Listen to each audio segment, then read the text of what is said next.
Ministry سے انہوں نے اپنا رول شروع کیا مارشل لا میں 58 کے مارشل لا میں ایوب خان کے ساتھ وہ منسٹر آف انڈسٹریز تھے.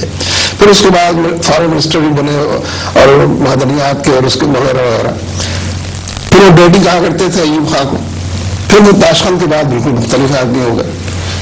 تو اگر شاہ محمود قریشی کے اندر دمخم ہے اور اس راستے پر چلنا چاہتے ہیں تو چل کر دکھائیں. بھٹو نے پھر بہت سارا اپنے ٹسبل دکھائے تھے لوگوں کو, 9 پیس سکھائے تھے لوگوں کو, اور کبھی اجرک میں اور کبھی سوٹ پیس 3 پیس سوٹ کے اندر نظر آتے تھے.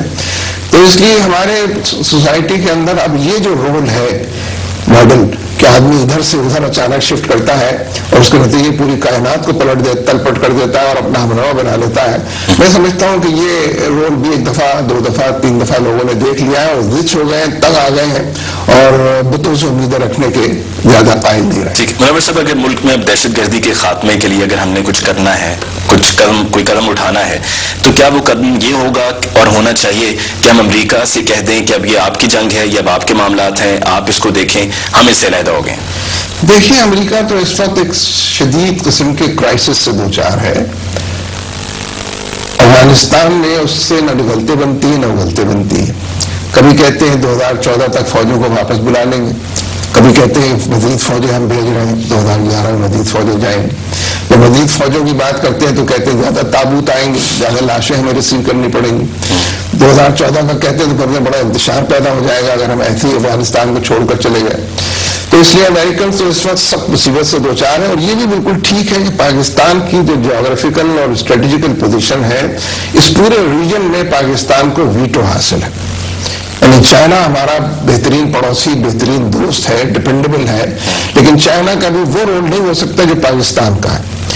ویزاوی Afghanistan, vis-a-vis Central Asian state, vis-a-vis Iran اور ویزاوی چائنا آلسو. اور جسے بھارت کا بھی قد کاٹ مصنوعی طور پہ بڑا کرنا, اسے بھی پاکستان سے درخواست کرنی پڑے گی. اور افغانستان کے ٹربل اور ٹرمائل کو فیس کرنا ہو تو پاکستان سے. تو پاکستان کے بغیر امریکہ کچھ نہیں کر سکتا, نہ فوجیں نکال سکتا ہے, نہ فوجیں مزید آگے کچھ کر سکتا ہے. شدید قسم کی شکست ہے جس سے وہ دوچار ہو چکے ہیں.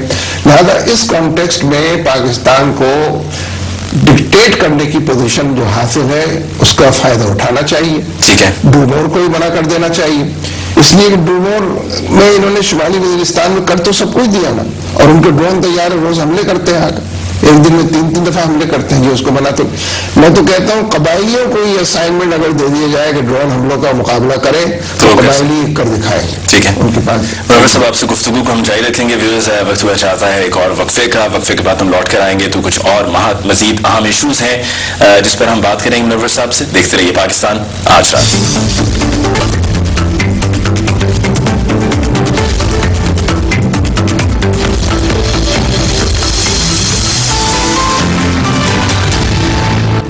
کے بعد ایک دفعہ پھر آپ کی خدمت میں حاضر. آپ دیکھ رہے ہیں پاکستان آج رات اور ہماری یہ گفتگو جاری ہے سید منور حسن صاحب کے ساتھ, امیر جماعت اسلامی. منور صاحب, سن 2009 میں مارچ سن 2009 میں ہمارے معزول ججز بحال ہوئے اور ہم نے بہت کوششیں کی. سب نے کہا کہ جب انصاف ملے گا, سب کو فوری انصاف ملے گا اور قانون کی بالادستی ہوگی, آئین کی بالادستی ہوگی.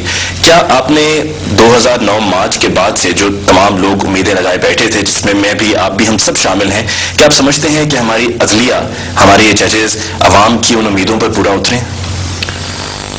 میں تو چیف جسٹس کو, ان کے ساتھیوں کو, ہائی کورٹ تک کے لیول پر لوگوں کو سلام کرتا ہوں. انہوں نے شدید پریشرز اور دباؤ کے اندر بھی آئین اور قانون کی بالادستی کو برقرار رکھا ہے. لیکن ظاہر ہے کہ عدلیہ صرف ججمنٹ ہی دے سکتی ہے, فیصلے اناؤنس کر سکتی ہے. عمل درآمد تو انتظامیہ اور حکومت کا کام. حالانکہ میں ایک بات کہتا رہا ہوں, آپ کے سوال کے نتیجے میں پھر وہ بات دہرا دیتا ہوں کہ سپریم کورٹ کا بھی یہ فرض بنتا ہے کہ صرف 17 رکنی بینچ کے متفقہ فیصلے پر اعلان کر کے اس کو کافی نہ سمجھے, بلکہ کچھ وزراء کو کنٹمپٹ آف کورٹ کے نوٹس بھی جاری کرے. ٹھیک ہے. جن لوگوں نے اس کی خلاف ورزی کی ہے اور جنہوں نے اس کے حوالے سے بڑی تقریریں کی ہیں, جنرلی انہوں نے خلاف ورزی کی ہے. اس لیے کنٹمپٹ آف کورٹ کا نوٹس ہی کا بابر امان صاحب کی طرف ہے. بابر امان کو بھی کر سکتے ہیں, رحمان ملک کو بھی کر سکتے ہیں. اس کے علاوہ بھی 1-2 لوگ ہیں جنہوں نے کنٹمپٹ کیا ہے.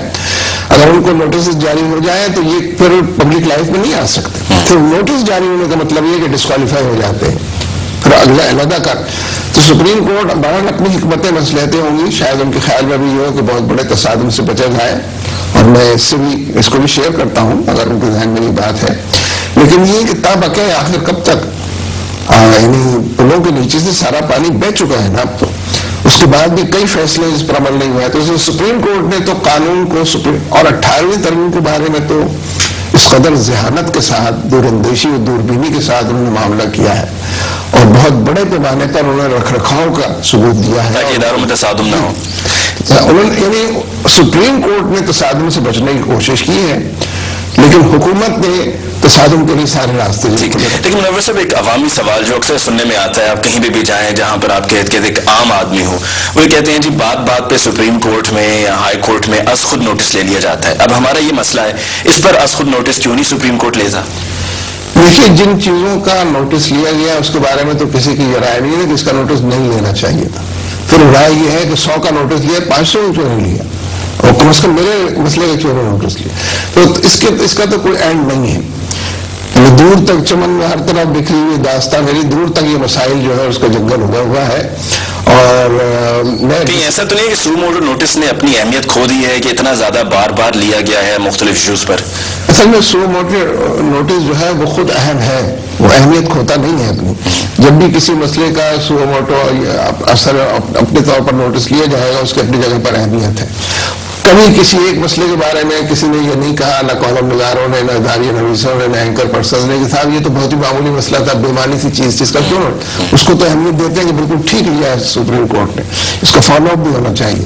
لیکن اصل میں سپریم کورٹ امرت دھارا تو نہیں ہے، اس کو یہ ویٹو تو حاصل نہیں ہے کہ تمام معاملات انتظامی بھی سنبھال لے، حکومت کے بھی سنبھال لے، کیونکہ ججز بھی ان کے کم ہیں، اور اب ان ججز کے تقرری پر بھی بحث ہو رہی ہے، کر سکتے ہو نہیں کر سکتے. حالانکہ بالکل آئین کے تحت 184 جو اس کی دفعہ اس کے تحت کر رہے ہیں وہ سارے کام. تو اس لیے میں یہ سمجھتا ہوں کہ سپریم کورٹ اپنے دائرے میں جتنا کام کر سکتی ہے اس میں کام کیا ہے، لیکن اگر حکومتیں تعاون نہ کریں اور متصادم ہونے کی روش پر چلی جائیں تو ظاہر ہے کہ ان کے لیے مسائل. منور صاحب، آج کے دور میں ایک عام آدمی کا انصاف پر اتنا کم اعتماد، لیک آف کانفیڈنس کیوں ہے؟ کیونکہ ایک عام آدمی کہتا ہے کہ جی میں انصاف چاہتا ہوں، میں انصاف مانگتا ہوں، مجھے انصاف نہیں ملتا. اور دوسری طرف ہم نے دیکھا کہ لاقانونیت بھی بہت زیادہ ہے اور بڑھتی چلی جا رہی ہے آئے دن. اس کے لیے ذمہ دار کون ہے، قصوروار کون ہے؟ کیا ہماری عدلیہ یا ہمارا یہ سیاسی نظام؟ دیکھیے، جب کسی سوسائٹی میں انتخابات ہوتے ہیں تو بجے طور پر انتخابات پارٹیوں کا قد کاٹ بھی طے کر دیتے ہیں کہ آپ کا قد بڑا ہو گیا، آپ کے پاس سیٹیں آ گئی، میرا قد چھوٹا ہو گیا، میرے پاس سیٹیں کم ہیں. حالانکہ ہم دونوں ایک ہی طرح سے بات کر رہے تھے الیکشن سے پہلے. پھر ان پارٹیوں کی ذمہ داریوں کا تعین بھی ہو جاتا ہے. کچھ مقتدر لوگ ہوتے ہیں، کچھ غیر مقتدر لوگ ہوتے ہیں، کچھ حکومت میں چلے جاتے ہیں، کچھ اپوزیشن میں ہوتے ہیں. اپوزیشن میں بھی صف بندی ہو جاتی ہے، چھوٹے لوگ، بڑے لوگ وغیرہ وغیرہ.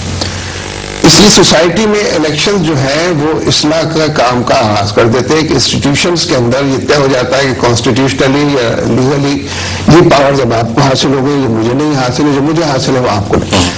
تو فی الاصل تو جو مقتدر لوگ ہیں، حکمران لوگ ہیں، وہ حالات کے لحاظ سے قانون سازی بھی کرتے ہیں، حسب ضرورت جیسا کہ لوگوں نے سمجھا آئین میں ترمیم اور تنسیخ بھی کرتے ہیں. اس لیے ذمہ داری تو انصاف فراہم کرنے کی حکومت کے علاوہ کسی اور کی نہیں. عدالتیں گڑبڑ بھی کرے تو حکومت کے بعد اس کا بھی جواب ہے کہ کیا کرنا چاہیے. ہمارے یہاں عدالتیں تو اپنے حصے کا کام کر رہی ہیں، حکومت نہیں، لیکن حکومت تو خود ہی اناروں کے ذریعے برسردار آئی ہے، بیچاری انصاف کیسے کر سکتی ہے؟ انصاف کرے گی تو ان کے بارے میں پوچھنا شروع کر دیں گے. ٹھیک، منور صاحب بتائیے، جو اب یہ سیاسی دنگل یا آپ اس کو نورا کشتی بولیں پاکستان پیپلز پارٹی کی اور پاکستان مسلم نواز کی شروع ہوئی ہے گزشتہ 48 گھنٹوں میں، اس کا کیا انجام ہوگا؟ کیا پاکستان پیپلز پارٹی علیحدہ ہو جائے گی صوبے میں، پنجاب میں منسٹریز چھوڑ دے گی اور اپوزیشن بینچز پہ بیٹھے گی، یا ساتھ میں مل کے چلتے رہیں گے؟ یہ صرف عوام کو دکھانے کے لیے ہے یا ایک نیا سیاسی ہتھ کنڈا ہے؟ اصل میں وہ حکومت چھوڑ دے یا شامل رہے، نتیجہ ایک ہی ہے. نتیجہ عوام کے مسائل میں اضافہ ہے، حالات کی خرابی ہے. اس سے ڈرامہ بازی ہے. یہ ہاتھی کے دانت دکھانے والے ہیں، کھانے کے دانت دونوں کے ایک ہی ہیں، اسی سے دونوں مل کر کھاتے ہیں. تو اس لیے میرے نزدیک یہ صرف عوام کی توجہ ہٹانے کے لیے اور ظاہر کرنے کے لیے کہ ہم بڑے ایکٹیو ہیں آپ کے مسائل کو حل کرنے کے لیے. اور یعنی وقت نے یہ پھر ثابت کر دیا کہ یہ جو ریکنسیلیشن کی پالیسی تھی اس نے پے نہیں کیا. اس کے بجائے مضبوط اپوزیشن کی پالیسی جو رہی ہے پارلیمانی ڈیموکریسی میں اسی کو ہونا چاہیے تھا. اس لیے مضبوط اپوزیشن سڑکوں پر ہوتی ہے, عوام کی تائید سے کام کرتی ہے, خود بھی مار کھاتی ہے, جیل جاتی ہے, لاٹھیاں اس پر برستی ہیں, کچھ باتیں منوا بھی دیتی ہے. ریکنسیلیشن کے نتیجے میں ان کو لاٹھیاں نہیں پڑتی, جیل میں جانا پڑتا اور ان کو پالیسی بدلنی سب کا کام چلتا رہتا ہے. اچھا, یہ موجودہ حکومت آپ کی نظر میں کیا 5 سال پورے کرے گی؟ میرے نزدیک بالکل بے معنی سی بات ہے. یہ پورے کریں گے تو بھی مسائل میں اضافہ کریں گے, لیکن فی نفسہ اگر یہ درمیان میں چھوڑ دیتے ہیں بل تو چھوڑیں گے نہیں. یعنی یہ مڈ ٹرم الیکشن خود کرانے کا اعلان اس وقت کریں گے جب بھٹو صاحب کی طرح ان کو یقین ہوگا, جیسے ان کو یقین ہو گیا تھا کہ اب میں تھمپنگ میجورٹی سے آؤں گا, 2/3 میجورٹی, لیکن وہاں سے بیک فائر کر گیا ان کا فیصلہ جو تھا 1977 میں. تو اس لیے کوئی ان پر دباؤ نہیں ہے حکومت ختم کرنے کا. ایک آدھ جملہ آج کسی نے کہہ دیا ہے مسلم لیگ نون کے کہ ہم مڈ ٹرم الیکشن کی بات, مڈ ٹرم الیکشن کا نہ مسلم لیگ نون کو کوئی فائدہ ہے نہ کوئی نقصان ہے. ٹھیک ہے منور صاحب, 2 مختصر سوال آخر میں, پروگرام کو ہمیں کلوز بھی کرنا ہے. یہ بتائیے کہ اگلے جنرل الیکشنز میں کیا آپ کی جماعت حصہ لے گی؟ دیکھیے الیکشن میں تو حصہ لینا ہی ہوگا, البتہ یہ ہے کہ بورڈ آف پارٹیسپیشن جو ہے وہ الیکشن طے کرے گا کہ زرداری صاحب الیکشن کرائیں گے, کوئی انٹرم حکومت کرائے گی, کوئی فوج کرائے گی, کوئی سول کرائے گی. یہ سب چیزیں جب تک کلیئر نہ ہو اس وقت تک بورڈ آف پارٹیسپیشن جو ہے ڈیفر کرے گا. یہ الیکشن کی اوور آل اسٹریٹجی کیا ہوگی یہ اسی وقت طے ہوگا. لیکن یہ تو طے ہے کہ الیکشن کے جس ماحول میں, جس سوسائٹی میں الیکشن ہوتے ہیں اس میں حصہ لینا جو ہے وہی زیادہ بہتر. ٹھیک ہے, آخری سوال, ریمنڈ ڈیوس کیس میں اب آپ کی جماعت کی طرف سے اگلا لائے عمل کیا ہے, نیکسٹ اسٹیپ کیا ہے؟ 25 تاریخ کو یعنی جمعے کی نماز کے بعد اسی مقام پر جہاں یہ حادثہ پیش آیا اور جہاں ہمارے 2 جوانوں نے شہادت پیش کی, اس مقام پر انشاءاللہ ہم دھرنا دیں گے, اس کو موو بھی کریں گے, پھر آگے تک بھی لے جائیں گے. اور وہیں پر ہم انشاءاللہ اس کا بھی اعلان کریں گے کہ ہم امریکن کونسولیٹ کا گھیراؤ کریں گے, جس نے جو الٹی سمت سے آنے والی گاڑی میں نوجوان کو کچل دیا تھا اور اس میں 4 آرمڈ مسلح لوگ بھی تھے اور ڈرائیور بھی تھا. ابھی تک کسی کی پکڑ نہیں ہوئی. تو اصلاً تو یہ نااہلی اور غفلت ہے پنجاب حکومت کی کہ یہ ڈرے ہوئے خوفزدہ لوگ ایک امریکی کو کیسے ہاتھ لگایا. حالانکہ عراق کی ایمبیسی سے تو اسلحہ انہوں نے برآمد کر لیا تھا بھٹو صاحب کے زمانے میں, اب کیوں نہیں کرتے ایمبیسی اس کے اندر داخل ہوتے. تو اس لیے ہم اس کا گھیراؤ بھی کریں گے انشاءاللہ. اور 25 تاریخ اور پھر ہم ان تمام لوگوں سے جو فیملیز ہیں مقتول کی, ان سے یکجہتی چاہتے ہیں. ان کے بڑے مسائل ہیں, ان کے بڑے دکھ ہیں, مسلسل ان کا ساتھ دینا جو ہے ہمارے پیش نظر. ٹھیک ہے سید منور حسن صاحب, گو کے بھی گفتگو میں اور بھی بہت سی چیزیں ہیں جس پہ بات ہو سکتی ہے, کیونکہ یقیناً قومی مسائل بہت زیادہ ہیں اور وقت جو ہے وہ آخر میں کم پڑ گیا. انشاءاللہ آپ کی خدمت میں ویورز ہم پھر حاضر ہوں گے. سید منور حسن صاحب, امیر جماعت اسلامی, آج کے ہمارے معزز مہمان سے آپ کی خدمت میں جب پھر حاضر ہوں گے تو مزید سوالات جو بھی آپ کے ذہن میں ہوں ان کو بھی ہم ایڈریس کریں گے. مجھے علی ممتاز کو اس خصوصی نشست سے دیجیے اجازت. جاتے جاتے ہمارا ای میل ایڈریس PAR@cnbcpakistan.com. اللہ نگہبان.